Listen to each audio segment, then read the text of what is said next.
नमस्कार मेरे प्यारे दोस्तों, मैं लालता मिश्रा। आज मैं आप सबको मीरा की कथा सुनाने जा रहा हूँ कि मीरा ने स्वयं ही कहा था कि मैं अपने पूर्व जन्म में ललिता गोपी थी, मैं कृष्ण के साथ नाची थी, कृष्ण के साथ खेली थी। मेरे प्यारे दोस्तों, उस मीरा की कथा मैं आप सबको सुनाने जा रहा हूँ। आप लोग ध्यानपूर्वक सुने कि मेवाड़ में एक राजा रहते थे जिनका नाम रतन सिंह था और उनकी पत्नी का नाम वीर कुमारी था। उन्हीं के घर पैदा हुई मीराबाई। मीरा छोटी 4 साल की थी तब इनके यहाँ एक महात्मा भोजन के लिए निमंत्रण किए गए थे। वो महात्मा जी जब इनके घर आए तो उन्होंने भोजन करने से पहले स्नान किया और पूजन के लिए अपनी पोटली से एक कृष्ण भगवान की बड़ी सुंदर प्रतिमा निकाली। उस प्रतिमा में क्या था, कुछ नया था, कुछ जीवित था उसके अंदर, और बढ़िया नीले कलर की प्रतिमा थी जो भगवान का एकदम रियल कलर है, रियल रंग है जो भगवान का। उस सेम ऐसा लग रहा था जैसे स्वयं कृष्ण प्रकट हो गए हों। उस प्रतिमा में कुछ जीवित था। और जब मीरा ने उस प्रतिमा को देखा तो मीरा के अंदर पुनर्भव जागृत हुआ। उसके पूर्व जन्म की याददाश्त जागृत हो गई, क्योंकि वही प्रतिमा सामने आ गई कृष्ण की। वैसे ही मोर मुकुट लगाए हुए, वैसे टेढ़े मेढ़े खड़े भगवान श्री कृष्ण हाथ में बंसी बजाते हुए। मीरा को उसकी पुरानी यादें जागृत हो गई, ताज़ा हो गई। वो कृष्ण भगवान की वही छवि निहारने लगी। मीरा लौट गई हजारों वर्ष पूर्व, जो वो कृष्ण के साथ खेलती थी और नाचती थी, और रोने लगी ज़ोर ज़ोर से और उस महात्मा के चरणों में पड़ी, बोली, हे महात्मन, कृपा करके ये मूर्ति आप हमें दे दो। बहुत रोने के बाद भी उस महात्मा ने वो मूर्ति मीरा को नहीं दिया और अपना भोजन करके महात्मा तो पोटली में रख के मूर्ति को और चलते बने, दूसरे गांव चला गया। अब मीरा को न भूख लगे न प्यास लगे। मीरा रोने लगी, उसी मूर्ति को पाने के लिए जिद करने लगी। 4 साल की छोटी सी बच्ची। घर वालों ने सोचा ऐसे प्रेम बस गया हो मूर्ति में, अभी थोड़ी देर बाद भूल जाएगी, खेलने में लग जाएगी तो भूल जाएगी। पर मीरा को तो वो पुरानी यादें ताज़ा हो गई थी, जो कृष्ण के साथ मीरा नाची थी, कृष्ण के साथ खेली थी। और जब वही छवि एकदम अचानक सामने आई तो मीरा हजारों साल पीछे लौट गई और सारी यादें उसकी ताज़ा हो गई मीरा की। अब मीरा को कुछ भी ना अच्छा लगे, ना भूख लगे, ना प्यास लगे, ना सोना लगे, ना रोना लगे, बस रोती रहे मीरा।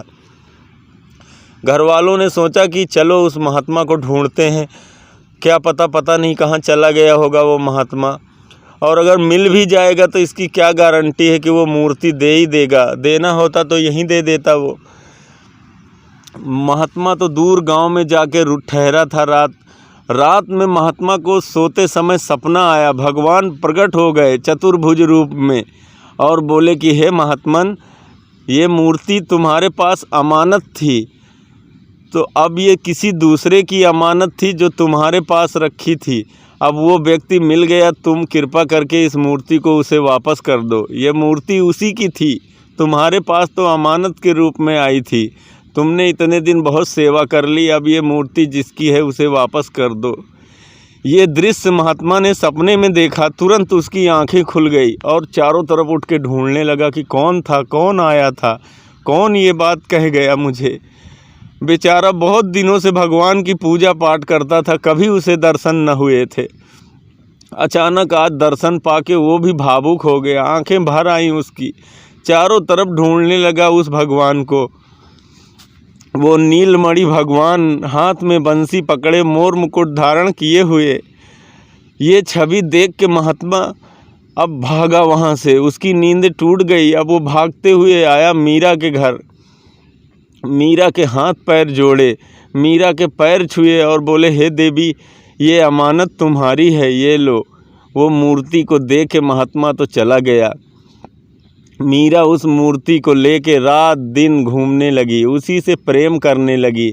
इतना प्रेम करती थी उस मूर्ति को कि सोते समय भी लेके साथ सोती थी मीरा।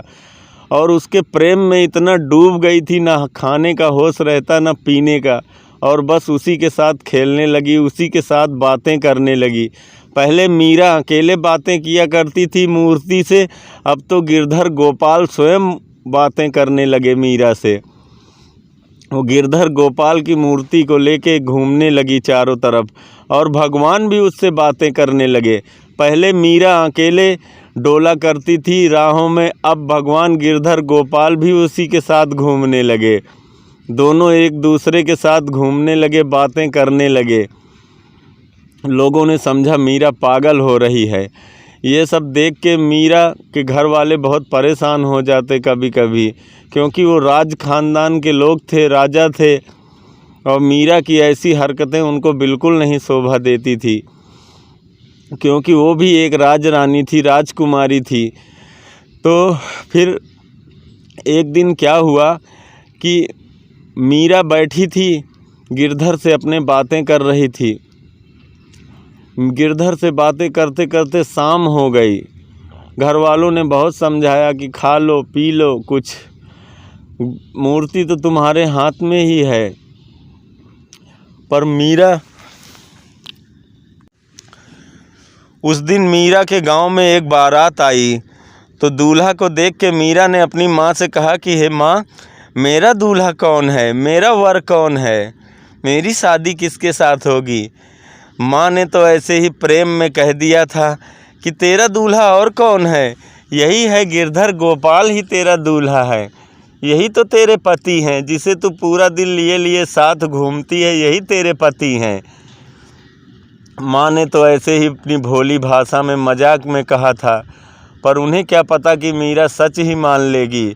मीरा ने बिल्कुल सच ही मान लिया, उसको ही अपना पति मान लिया, उसी गिरधर गोपाल को, और उन्हीं के प्रेम में पागल मीरा 24 घंटे रहने लगी।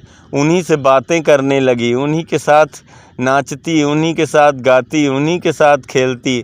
पहले ये सब अकेले होता था, अब तो गिरधर गोपाल स्वयं उससे बातें करने लगे, उसके साथ स्वयं खेलने लगे।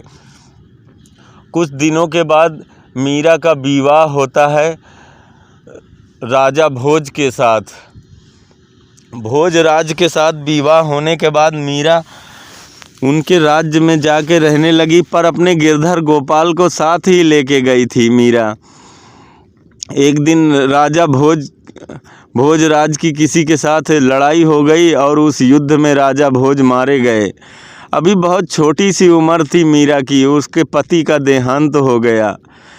और अच्छा ही हुआ, जो प्रभु गिरधर गोपाल का प्रेम बढ़ता जा रहा था, कभी माँ में बट गया, कभी पिता में बट गया, कभी पति में बट गया, कभी परिवार में बट गया।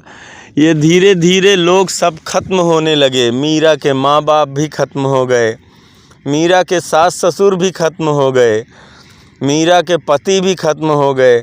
छोटी सी उम्र में मीरा ने इतनी मृत्यु देख लिया कि उसका विश्वास उठ गया जीवन पर से, और जो उसका प्रेम गिरधर गोपाल से निकल के परिवार में बंट गया था, वो सब दोबारा फिर गिरधर गोपाल में समेटने लगा। जो माँ बाप में था वो प्रेम, जब माँ बाप चले गए तो वो प्रेम खिंच के गिरधर गोपाल में चला गया। जो पति और सास ससुर में प्रेम बट गया था, जब ये लोग खत्म हो गए तो वो सब चला गया गिरधर गोपाल में। चारों तरफ से जितना प्रेम मीरा का बटा था वो सब चला गया गिरधर गोपाल में। अब तो मीरा पूरी तरह से गिरधर गोपाल को समर्पित हो गई और नाचने लगी, गाने लगी गलियों में। पहले उसका प्रेम राजभवन के भीतर था, बाद में प्रेम इतना बढ़ा, प्रेम प्रवाह इतना फैला कि वो राजभवन में न रुक सका, बाहर निकल आया। और जब उसका देवर था राणा विक्रम सिंह, उसने देखा कि राजभवन की मर्यादा रास्ते पे घूम रही है, तो उसने मीरा को ख़त्म करने के लिए कई सारी योजनाएं बनाई। मीरा को सर्प लपेट दिया, उसके भवन में डाल दिया। मीरा ने सर्प देखा, बोला अरे ये तो मेरा गिरधर गोपाल ही है। दौड़ के मीरा उसको अपने गले लगा लिया। फिर और राणा का इससे भी जी नहीं भरा तो उसने जहर का प्याला दिया मीरा को। मीरा ने सहज भाव से पी लिया।